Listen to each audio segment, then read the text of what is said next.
Romanos, capítulo 8, farei a leitura do verso 12 ao verso 17.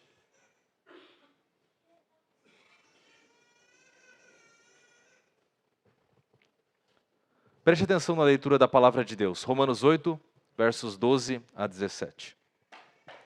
Assim, pois, irmãos, somos devedores, não à carne, como se constrangidos a viver segundo a carne. Porque se viverdes segundo a carne, caminhais para a morte. Mas, se pelo Espírito mortificardes os feitos do corpo, certamente vivereis. Pois todos os que são guiados pelo Espírito de Deus são filhos de Deus. Porque não recebestes o espírito de escravidão, para viverdes outra vez atemorizados, mas recebestes o espírito de adoção, baseados no qual clamamos, Abba, Pai. O próprio Espírito testifica com o nosso espírito que somos filhos de Deus. Ora, se somos filhos, somos também herdeiros, herdeiros de Deus e co-herdeiros com Cristo. Se com Ele sofremos, também com Ele seremos glorificados. Até aqui a leitura da palavra de Deus, que revela que o Filho de Deus deve viver pelo Espírito, o Espírito de adoção, o Espírito que aplica a nós a redenção que Cristo conquistou. Cristo conquistou a redenção pelas suas ovelhas, e o Espírito de Deus aplica ela ao coração do fiel, daquele que crê. Agora nós precisamos viver no Espírito, precisamos viver como filhos de Deus, precisamos ser parecidos com o Pai, e nem sempre o somos. Então agora precisamos confessar o nosso pecado. Neste momento faremos orações silenciosas, cada um de nós particularmente diante de Deus, confessando os seus pecados. Depois de alguns instantes, eu conduzirei toda a congregação numa oração de confissão de pecados. Vamos orar.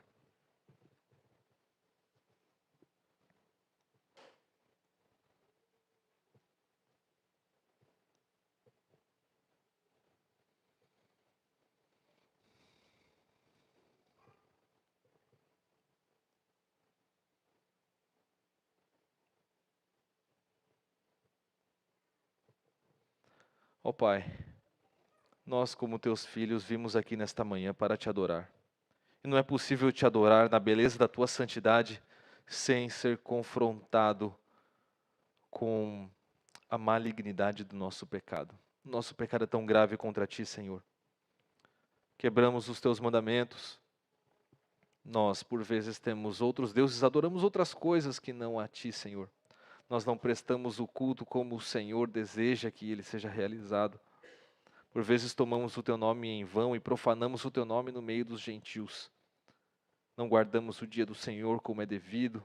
Senhor, desonramos o nosso pai, desonramos a nossa mãe, odiamos pessoas em nosso coração, cobiçamos e somos luxuriosos, somos lascivos.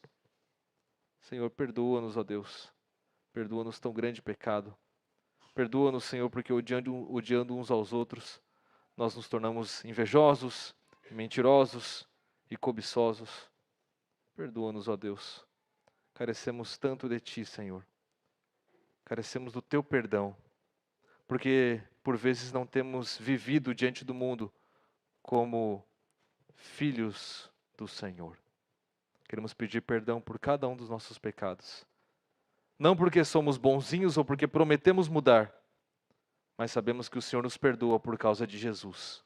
O Senhor nos perdoa nos méritos conquistados pelo Filho na cruz do Calvário, o nosso Redentor e Salvador. No nome de quem nós oramos. Amém. A palavra de Deus promete perdão de pecados. Todos que estão unidos a Cristo Jesus, que creem em Cristo, recebem de Cristo a justificação. São declarados e aceitos como justos diante de Deus. Se você orou, confessou os seus pecados e crê em Jesus Cristo para o perdão deles, eu quero que você tenha certeza de que todos os seus pecados estão perdoados. Essa é a promessa da palavra e nós a recebemos com fé. Graças a Deus pelo perdão. Amados, para o momento de edificação, da pregação desta manhã, abra a palavra de Deus na Epístola de Paulo a Tito. Epístola de Paulo a Tito, capítulo de número 3. Faremos a leitura dos versos 1 a 7, mas a exposição desta manhã será somente no verso 7. Tito, capítulo 3, leremos do verso 1 ao verso 7.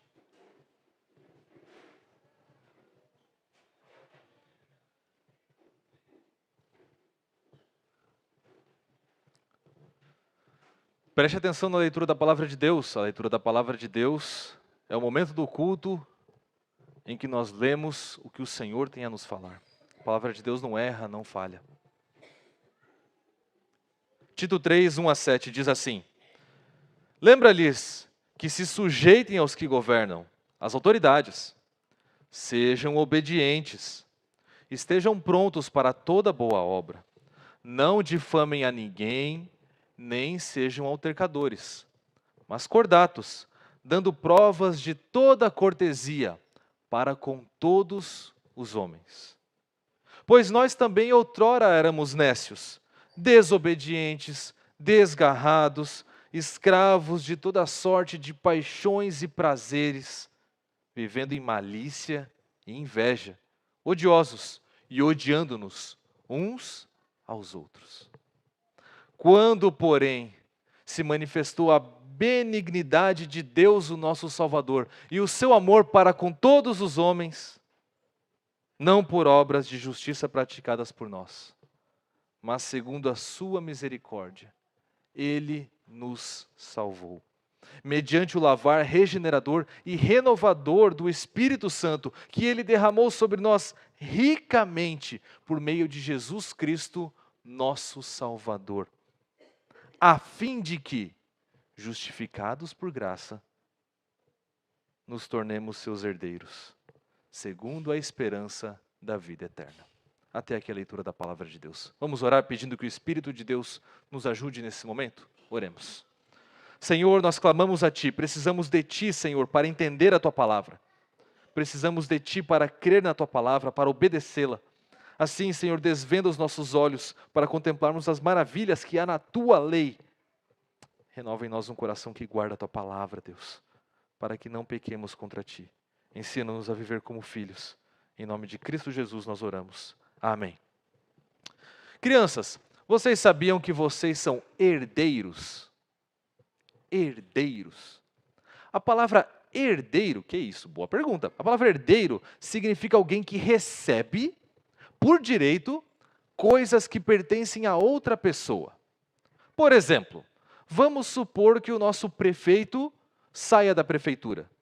Quem vai herdar a cadeira dele, a posição dele de prefeito, é o vice-prefeito. Ele vai herdar, ele vai receber de outra pessoa. Você é herdeiro dos seus pais. Se os seus pais têm uma bicicleta, no dia que eles não puderem mais usar aquela bicicleta, ela é sua. Se os seus pais têm uma motinha, no dia em que eles não puderem mais usar, ela vai ser sua. Se eles têm um carro, uma casa, um terreno, tudo aquilo que eles têm, quando eles não puderem mais usar, vai ser seu. Você é herdeiro deles. As coisas deles um dia serão suas. Isso é uma herança, em termos bem simples. O texto que nós lemos e vamos explicar agora, fala que Deus nos salvou para isso, para sermos herdeiros dele. As coisas dele serão dadas a nós.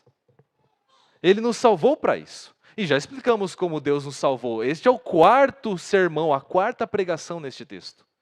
Nós explicamos já que, em primeiro lugar, Deus nos salvou limpando o nosso coração, nos batizando com o seu Espírito Santo, fazendo com que fizéssemos limpos, com que fôssemos purificados, como a corzinha branca da nossa CBF tem nos ensinado. Primeiro, Ele nos purifica. Ele nos tira daquela velha criação, daquelas velhas obras más em que nós vivíamos. E agora Ele nos coloca numa nova criação. Ele nos dá um novo coração para amar a Ele. E por que Deus nos lavou? Porque a gente merecia? Porque a gente era muito bonzinho? Não. Deus nos lavou porque Ele foi misericordioso. Foi segundo a sua misericórdia que Ele nos salvou. Deus nos lavou pela sua graça. A graça dele nos alcançou. Ninguém merecia nada de Deus. Absolutamente nada. Deus não deve nada a ninguém. Se Ele olhou para o nosso coração sujo, e escolheu lavar o nosso coração, é porque Ele foi muito bondoso conosco, muito misericordioso conosco. Foi porque Ele quis. O nome disso é graça. É o presente que Deus nos dá porque Ele é generoso e bondoso, não porque nós merecemos. E o que acontece com a gente depois que Ele nos lava? Como nós ficamos diante de Deus? A resposta que o texto nos dá é que nós ficamos diante de Deus justificados. Isso significa que nós fomos perdoados dos nossos pecados e fomos aceitos por Deus como justos. Você entende? Você estava lá sujo do pecado. Deus lavou você, colocou Ele diante de você e disse para você: você está perdoado. Perdoado de todos os seus pecados. Eu aceito você agora como justo diante de mim. Deus fez isso porque Jesus morreu pelos nossos pecados, é a corzinha vermelha da nossa EBF. Jesus derramou o seu sangue pagando a dívida, satisfazendo a ira de Deus contra todo pecador e pecado. Todas as suas ovelhas receberam esta morte de Cristo. E por isso, hoje, elas podem desfrutar de paz com Deus. Esta paz é a nossa justificação. Esse é o presente de Deus para você. É a sua salvação. Basta acreditar. Se você crê, você é salvo. E como eu já disse, hoje nós vamos encerrar a nossa série nesse texto. O verso 7 fala do propósito, do objetivo de Deus para a nossa salvação.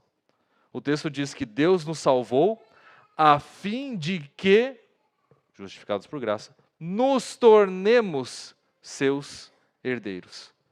Para que Deus nos salvou? Para que fôssemos herdeiros dele.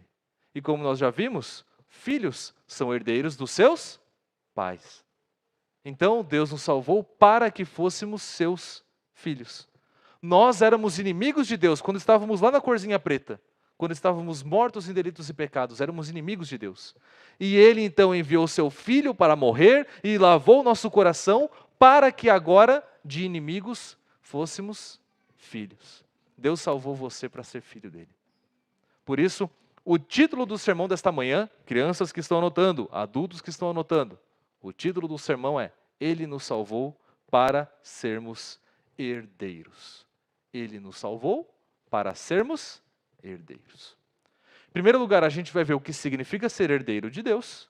E em segundo lugar, vamos falar de qual é a nossa herança. Então, em primeiro lugar, Ele nos salvou para sermos herdeiros. O que significa ser herdeiro de Deus? Bom, em primeiro lugar, a gente precisa perceber que se tornar herdeiro de Deus significa se tornar filho de Deus. Falamos sobre isso na introdução, mas a gente precisa provar isso na Escritura. E de fato o texto que a gente leu na liturgia prova isso, mostra isso. Nós lemos lá em Romanos 8,17. Paulo escreveu assim: ora, se somos filhos, somos também herdeiros. Herdeiros de Deus e co-herdeiros com Cristo. Deus nos torna herdeiros porque Ele nos tornou filhos. Herdeiro de Deus e filho de Deus na Escritura Sagrada é a mesma coisa. Mas não é todo mundo que é filho de Deus? Você já ouviu isso? Todo mundo é filho de Deus. Será que isso é verdade? Não. Nós lemos também no capítulo 1 de João que não é verdade. O capítulo 1 de João, no verso 12, fala: mas a todos quantos o receberam quem? Jesus, né? Deu-lhes o poder de serem feitos filhos de Deus. Ser feito filho de Deus é um poder ou um direito. É algo que você recebe, não que você tem por natureza. Ser filho de Deus é um direito adquirido. De fato, um direito garantido. É Deus que dá esse direito para você. Este é o versículo que a gente vai precisar decorar hoje. Então é bom que as crianças já vão guardando. Mas a todos quantos o receberam, deu-lhes o poder de ser feitos filhos de Deus. A saber, os que creem no seu nome. João 1:12. Nós não éramos filhos de Deus. Nós fomos feitos filhos de Deus. E como? Por meio da fé em Cristo Jesus. Então você precisa crer em Cristo para você receber o direito de agora ser chamado filho de Deus. Somente quem crê em Jesus Cristo tem esse direito garantido pelo Senhor. Por isso que o texto lá de Romanos fala que nós fomos feitos herdeiros de Deus e co-herdeiros com Cristo. Quem é Jesus Cristo? Jesus Cristo é o Filho de Deus, o Filho único, o Filho unigênito. Ele é o eterno Filho de Deus. Ele verdadeiramente é Filho de Deus por natureza, por direito. Nós não, nós estávamos mortos em delitos e pecados. Somos inimigos de Deus por natureza, mas não Jesus. Jesus é o Filho de Deus. Ele é quem conquistou toda a herança. É dele, tudo é dele. Mas nós recebemos essa herança quando nós cremos em Jesus. Quando nós cremos em Jesus, nós somos unidos a Jesus de tal maneira que aquilo que Ele conquistou, agora é dado para a gente. Ele conquistou salvação, Ele conquistou justificação, Ele conquistou vitória sobre a morte. E tudo isso é dado para a gente, de graça. A herança que era só dele, Ele escolheu compartilhar conosco. Você percebe? Como Deus é bondoso, misericordioso e generoso. Aquela herança era todinha para Jesus, mas Ele compartilha com a gente. Então a história da nossa salvação é mais ou menos assim. Deus criou tudo muito bom, e nós estragamos tudo com o nosso pecado. E o pecado merece a morte. O pecado merece o afastamento eterno de Deus. Mas Deus é misericordioso e escolheu dar vida a pecadores. Para isso, Ele enviou o seu Filho para morrer na cruz e derramar o sangue pelos pecados desses pecadores. E agora o que Deus está fazendo é chamando todos esses pecadores por quem Jesus morreu, para que eles ouçam o Evangelho, creiam, acreditem em Jesus, para agora receber de graça a herança que Jesus conquistou. Então, nós estamos diante de Deus, diante do juiz, para receber a sentença pelos nossos pecados. Mas como Ele nos chamou e nos purificou, a sentença é: vocês estão perdoados. É isso que Deus fala para nós da cadeira do juiz. Imagine se você no tribunal, Deus na cadeira do juiz, você pecador, mas Ele diz para você: você está perdoado. Apesar de você ser pecador e ter conquistado uma grande dívida, o meu filho morreu no seu lugar. E por isso agora eu posso dizer que você não deve mais nada à lei. E agora o grande final.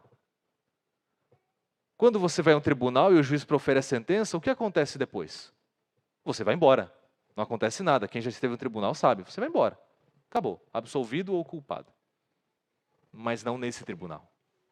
Neste tribunal de Deus, Deus profere a sentença de que você está perdoado. E Ele desce da tribuna. E Ele vai até você. E Ele dá um abraço em você. E Ele diz: você não vai embora sozinho. Porque a partir de agora, você é meu. A partir de agora, você é meu filho.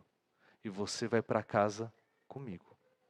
E eu vou ensinar você a andar corretamente. Eu vou ensinar você a ser parecido agora com o seu novo pai. E você vai para casa com Deus. E você se assenta à mesa com Deus. E você desfruta da presença de Deus, que vai santificando você e tornando você cada vez mais parecido com Deus. Isso é ser herdeiro de Deus. Somos filhos adotados por Deus e agora podemos chamá-lo de pai. Agora vamos ficar parecidos com Ele, cada dia mais santos, cada dia mais fiéis, cada dia mais bondosos, cada dia mais verdadeiros, cada dia mais misericordiosos, cada dia mais obedientes, cada dia mais alegres, cada dia mais pacientes. Porque é assim que o nosso Pai é. Se o nosso Pai é assim, nós devemos ser assim, temos que ser parecidos com Ele. No último dia, nós receberemos a herança que Jesus, o nosso irmão mais velho, conquistou e dividiu conosco. Estamos aprendendo então que Deus nos salvou para sermos herdeiros. E vimos que ser herdeiro de Deus é ser alguém que pela fé em Jesus tornou-se filho de Deus. E agora desfruta da companhia, da presença santificadora do Pai, ficando cada dia mais parecido com Ele. Mas resta uma pergunta: qual é a nossa herança? O que a gente vai ganhar no último dia, quando Jesus voltar? Bom, o texto de Tito diz que Deus nos salvou a fim de que nos tornemos seus herdeiros, segundo a esperança da vida eterna. Segundo significa em conformidade com, de acordo com. Então, a nossa herança, nós somos herdeiros de acordo com algo, de acordo com a esperança da vida eterna. Em primeiro lugar, a esperança da vida eterna não é um sentimento. Às vezes a gente usa a palavra esperança como sentimento, né? Ah, eu tenho esperança de que amanhã não chova porque eu quero ir para a praia. Tenho esperança de que amanhã não chova significa o quê? Tomara que amanhã não chova. Não é disso que o texto bíblico está falando. A esperança da vida eterna não significa tomara que tenha uma vida eterna, tomara que eu receba a vida eterna. De maneira nenhuma. A esperança é a garantia, a promessa de Deus, estabelecida desde os tempos eternos, como Paulo escreveu no começo dessa carta. No começo de Tito, se você quiser virar a página, capítulo 1, versos 1 e 2, diz assim: Paulo, servo de Deus e apóstolo de Jesus Cristo, para promover a fé que é dos eleitos de Deus e o pleno conhecimento da verdade segundo a piedade, na esperança da vida eterna, que o Deus que não pode mentir, prometeu antes dos tempos eternos. A esperança da vida eterna é uma promessa feita antes dos tempos eternos, pelo Deus que não pode mentir. Nosso Pai não mente, por isso nós também não mentimos. E como Ele não mente e é verdadeiro e prometeu a vida eterna a todos aqueles que estão em Cristo, nós certamente a receberemos. Nós não a vemos, mas nós com paciência aguardamos. E o que é a vida eterna? Bom, vida eterna significa vencer a morte para sempre. No nosso dia a dia, a gente vê muitas pessoas morrerem. Nós sabemos o que é a morte. A morte é quando nós vemos uma pessoa cessar a sua vida. As pessoas têm corpo e alma. Quando o corpo e a alma das pessoas é separado, o corpo fica ali deitadinho, paradinho, e a alma vai para outro lugar. Isto é a morte, separação. Naquele momento parece que a morte venceu a pessoa, não parece? Parece. Parece que aquela pessoa perdeu para a morte. Ela estava batalhando pela vida, mas não ganhou a batalha. No entanto, a promessa de Deus é de vida eterna, ou seja, é de vencer a morte e nunca mais perder para ela. Foi isso que Jesus conquistou, não foi? Vocês sabem, Jesus morreu na cruz pelos nossos pecados, mas ele está morto? Não está morto. No terceiro dia ele ressuscitou. Até as crianças mais novas sabem, 3 palavrinhas só, Deus é amor. 2 palavrinhas só, Jesus morreu. 1 palavrinha só, ressuscitou. Jesus ressuscitou. Ele venceu a morte. E ele venceu a morte para sempre. Jesus não morre mais. Ele está vivo na presença de Deus. E a promessa para cada um de vocês, do mais pequenininho ao maiorzinho, é: você no último dia vai vencer a morte também. Deus vai fazer você vencer a morte para sempre. Tanto esta morte física, que é a separação do corpo e da alma, quanto a morte espiritual, que é viver longe de Deus.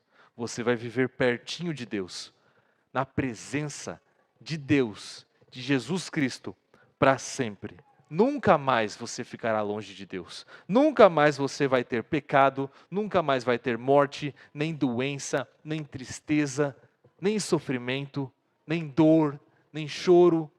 Nada disso nunca mais vai acontecer com você, porque você estará com a vida eterna. É isso que você vai herdar, é isso que você vai receber. Essa é a esperança dos filhos de Deus, a promessa inabalável do Deus que não pode mentir. E muito em breve ela chegará. Amados, concluindo o sermão desta manhã, aprendemos que Deus nos salvou com um objetivo, um propósito: sermos herdeiros, sermos feitos filhos dele. Deus salvou você para isso, para que você seja filho, filha dele. Portanto, haja como filho. Você precisa ser parecido com seu pai. Filhos são parecidos com seu pai. De vez em quando eu ouço isso, especialmente da Sara. Nossa, meu Deus do céu. É a cara do pai. Nós precisamos ser a cara do pai. as pessoas precisam olhar para você e dizer: você é a cara do seu pai mesmo. Sendo misericordiosos, bondosos, pacificadores, pacientes, cheios do fruto do Espírito. Precisamos ser gentis, misericordiosos e bondosos conosco. Se você verdadeiramente é filho do seu Pai Celestial, não tem como você não ficar parecido com Ele, porque você já habita com Ele. De fato, Ele, por meio do seu Espírito, habita em você. Ele está fazendo você ficar parecido com Ele. Precisamos nos tornar assim, então, gentis, misericordiosos, bondosos, pacientes, com todas as pessoas, especialmente com as mais difíceis. Especialmente com aquelas em que é mais duro ser paciente, é mais duro ser gentil. E eu preciso dizer, se eu falo isso, e este não é o desejo do seu coração, então eu preciso te perguntar, será que você é mesmo filho de Deus? Será que você é mesmo filho de Deus? Por fim, se você tem certeza de que é filho de Deus, confie que você receberá uma herança de vida eterna.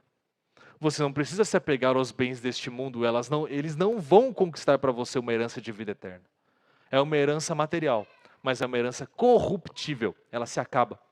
Uma enchente e tudo vai embora. Um assalto e tudo foi por água abaixo. Uma crise mundial, econômica e acabou-se tudo aquilo que você conquistou nessa terra. Por isso que nós não nos apegamos a essas coisas. Nós não depositamos a nossa segurança nessas coisas. As crianças aprenderam ontem, não aprenderam sobre o rico louco? Ele confiava nos seus bens, achava que os seus bens trariam muita alegria para ele. Achava que os seus bens tinham conquistado para ele vida eterna. O que ele ouviu no último dia? Louco. Esta noite te pedirão a tua alma. E tudo que você conquistou vai ficar para quem? Vai adiantar para quê? Para nada. Nós precisamos nos apegar à herança da vida eterna. E por isso, podemos nos desprender de todas as coisas dessa terra, para prosseguirmos perseverando rumo à nossa herança de vida eterna. Precisamos acumular tesouros nos céus e não tesouros nesta terra. Precisamos ser cheios de boas obras que mostram que a nossa esperança não está nesta vida, mas na vida vindoura. Na vida que Deus nos dará por herança, aquilo que Cristo conquistou por graça dado a nós. Não confiamos em governos, não confiamos em ciência, medicina, revoluções, nem qualquer outra coisa. Nossa esperança está no Deus que não pode mentir.